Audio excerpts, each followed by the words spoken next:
In the summer of 1944, American bomber crews returning from raids deep into Nazi Germany began reporting something extraordinary. Small, swept-wing aircraft were climbing toward them at impossible speeds, faster than anything they had ever encountered. These strange machines would streak upward through the bomber formations, fire a devastating burst, then disappear before escort fighters could react. The age of rocket-powered interceptors had arrived, and with it came one of the most technologically audacious gambles of the Second World War. The Messerschmitt Me 163 Komet represented Nazi Germany's desperate attempt to defend the Reich from the endless waves of Allied bombers that were systematically destroying German cities and industry. By mid-1944, the strategic bombing campaign had reached its crescendo. Thousands of American B-17 Flying Fortresses and B-24 Liberators were crossing into German airspace daily, protected by swarms of long-range escort fighters. The most formidable of these escorts was the North American P-51 Mustang, a fighter that combined exceptional speed, range, and firepower into what many consider the finest piston-engine fighter ever built. Against this backdrop of Germany's deteriorating air defenses, the Luftwaffe introduced the Me 163, a tailless rocket plane that could climb to 30,000 feet in under 3 minutes and reach speeds exceeding 600 miles per hour. It was faster than any aircraft in the world, but it came with severe limitations. The rocket motor burned through its volatile fuel mixture in less than 8 minutes, leaving the pilot to glide back to base as a powerless target. The fuel itself was lethally corrosive, capable of dissolving human flesh on contact. Pilots sat atop this chemical inferno with only thin metal separating them from catastrophe.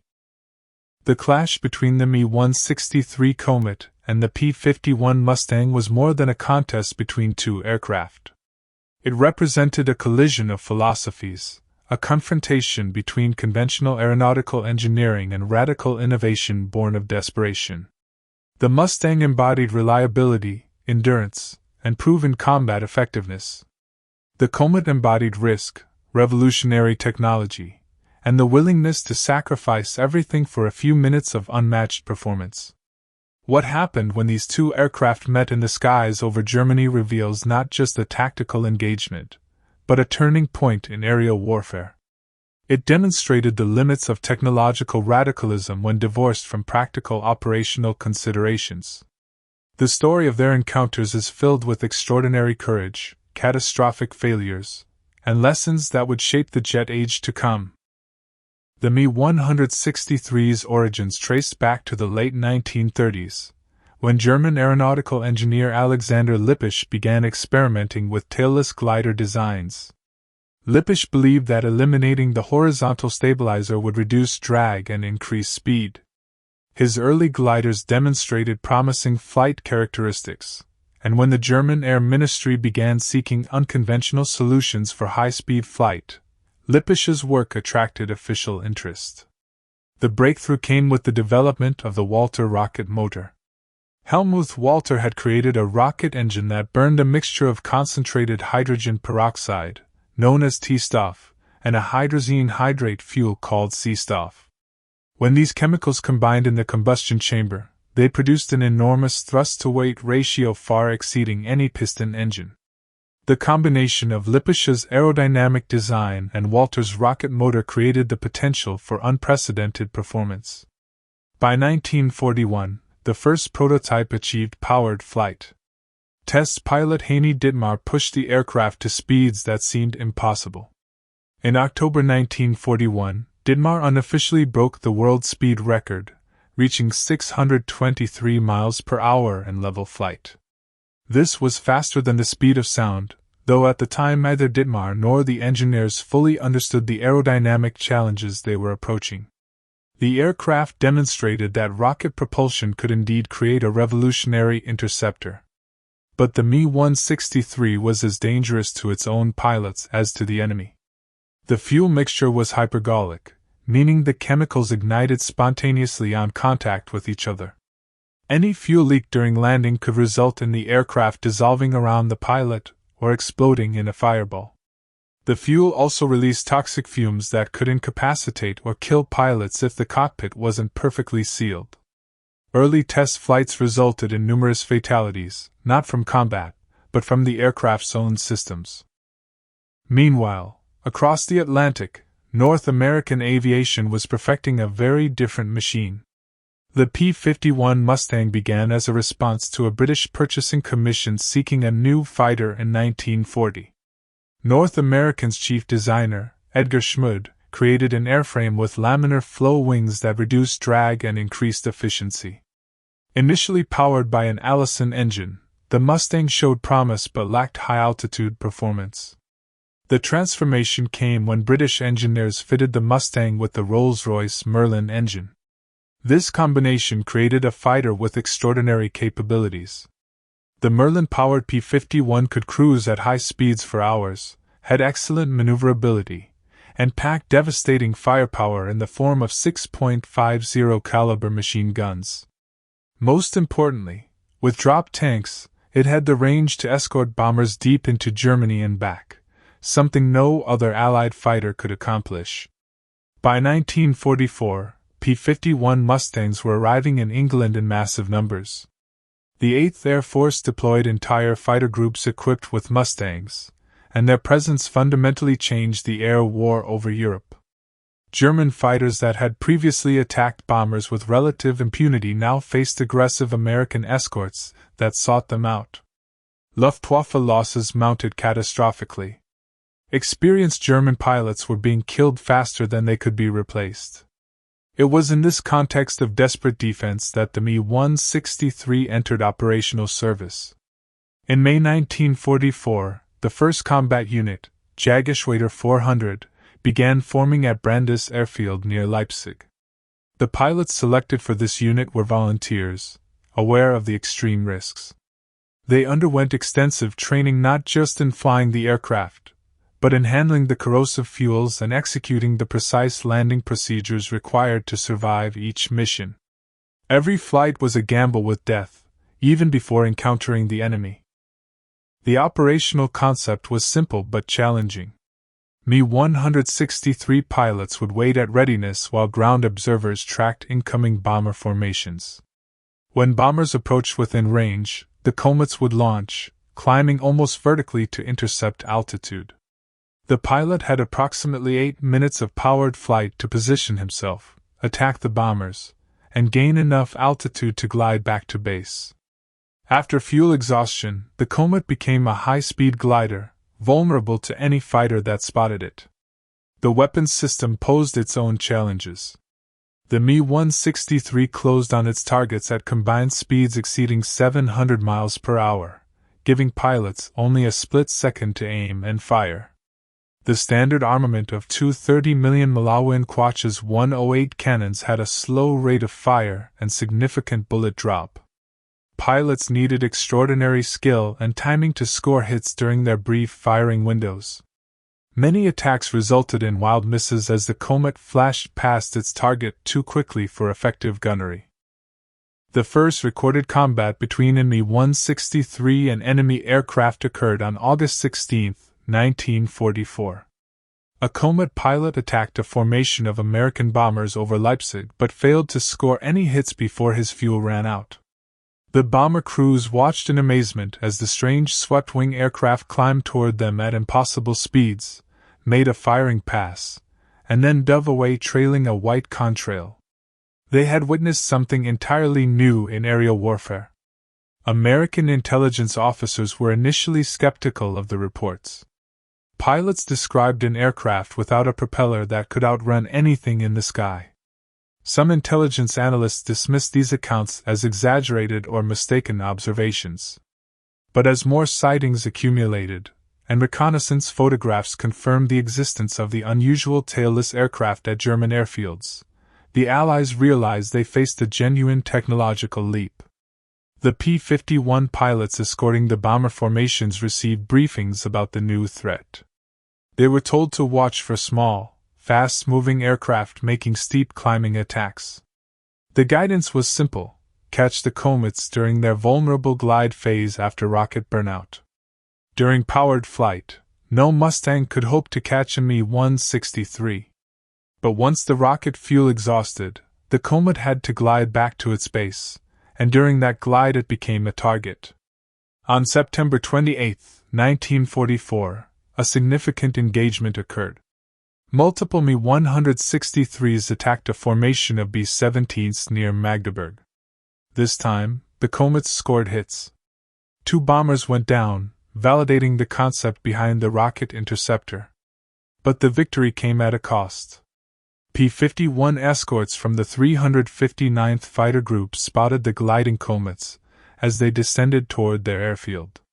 The Mustangs dove on them, and in the ensuing combat, at least one Me-163 was shot down.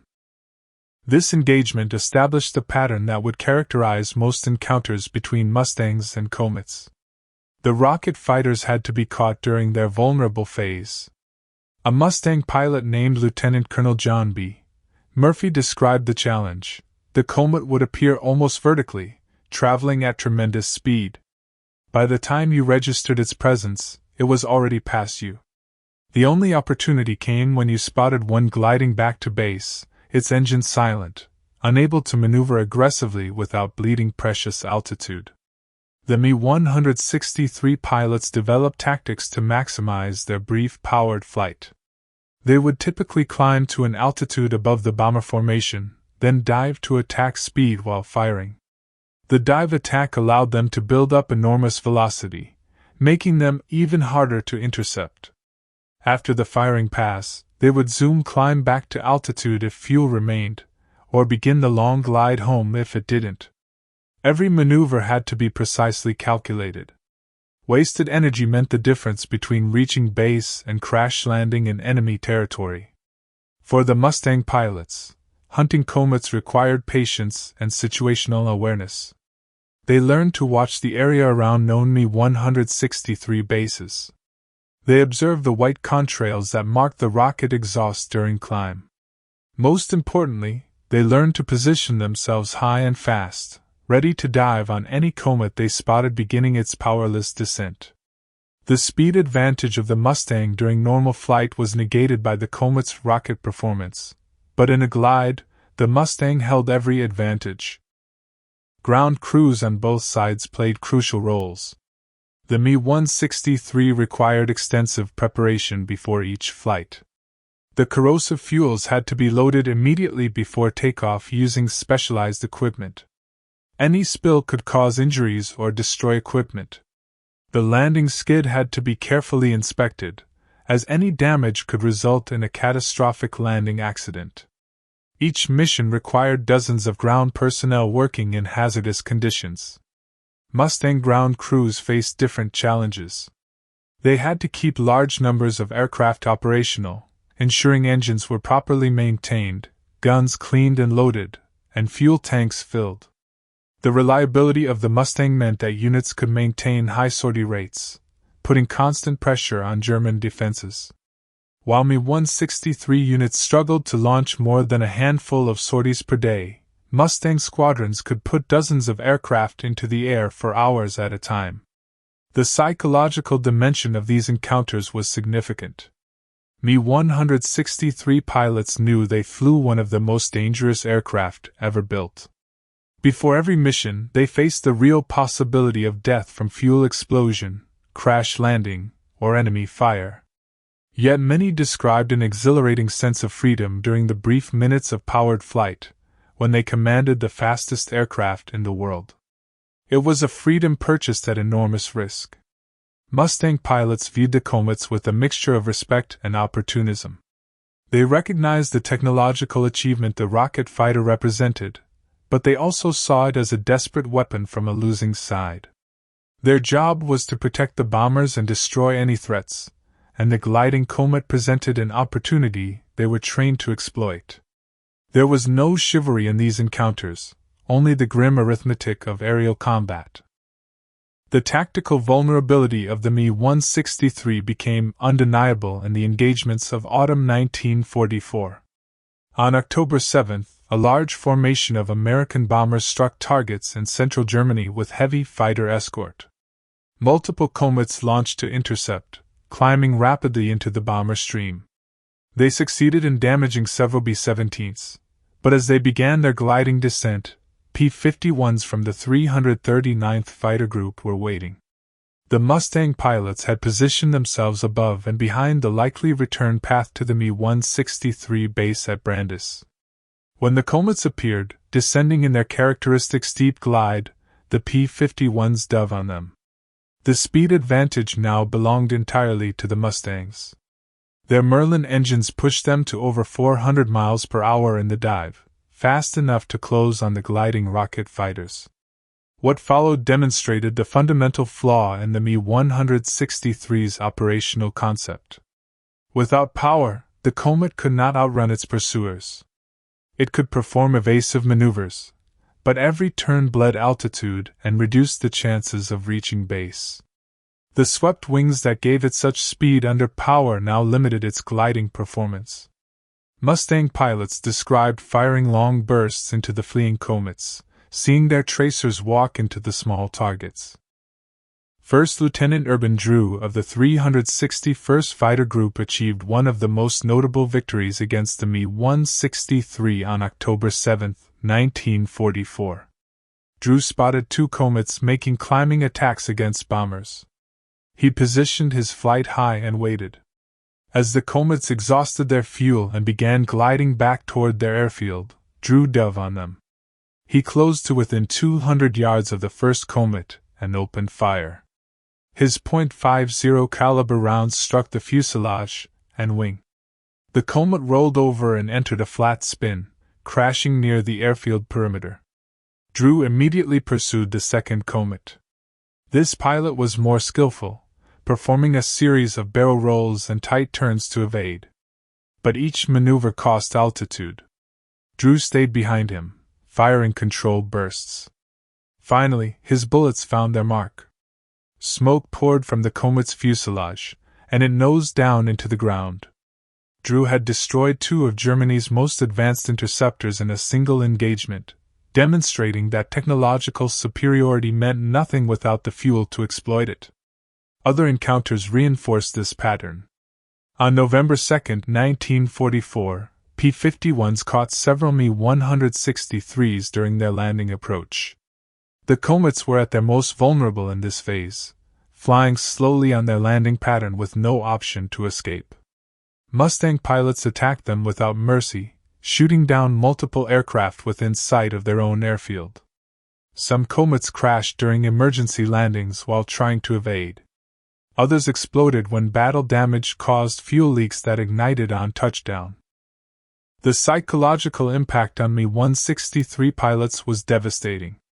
They not only had to worry about the dangers of their own aircraft but also faced the near certainty of being hunted during their return glide. Some pilots began making erratic landing approaches or attempting to land at alternate airfields to evade the waiting Mustangs. But this only created new problems, as unfamiliar landing sites increased the risk of crash landings. The numbers told the story clearly. Between August 1944 and the end of the war, Me-163 units achieved only 9 confirmed bomber kills. Against this, they lost at least 14 aircraft in combat, with many more destroyed in accidents. The loss rate was unsustainable. Every combat sortie was a gamble that increasingly favored the enemy. Technical problems compounded the operational difficulties. The Me-163's landing skid frequently caused hard landings that damaged the airframe or injured the pilot. The fuels proved even more dangerous than anticipated. Multiple pilots died when residual fuel vapors caused explosions during landing. Others suffered horrible burns from fuel that leaked into the cockpit. The aircraft that was supposed to save Germany's cities was instead consuming its pilots at an alarming rate. American bomber formations adjusted their tactics to minimize the Komet threat.